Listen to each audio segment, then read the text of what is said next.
જામનગર શહેરના Khambhalia gate police ચોકી ખાતે ફરજ બજાવતા બે પોલીસ કર્મચારીઓ લાંચ લેતા રંગે હાથ ઝડપાયા.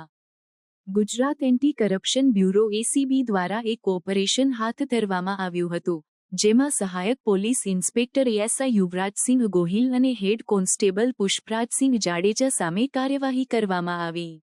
આ બંનેએ ફરિયાદી પાસેથી 10,000ની લાંચની માંગણી કરી હતી, જેમાંથી 2,000 અગાઉ આપવામાં આવ્યા હતા અને બાકીના 8,000 લેતા ઝડપાયા. ફરિયાદી સામે ચાલી રહેલી તપાસ દરમિયાન આરોપી પોલીસ કર્મચારીઓએ ફરિયાદીને લોકઅપમાં ન રાખવા અને તાત્કાલિક મામલતદાર સમક્ષ રજૂ કરવાની અવેજીમાં લાંચની માંગણી કરી હતી.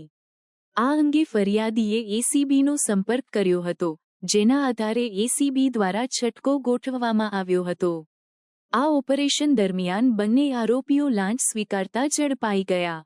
એસીબી દ્વારા કરવામાં આવેલી આ કાર્યવાહીથી પોલીસ દળમાં ભ્રષ્ટાચાર સામે કડક વલણ દાખવવામાં આવ્યું છે.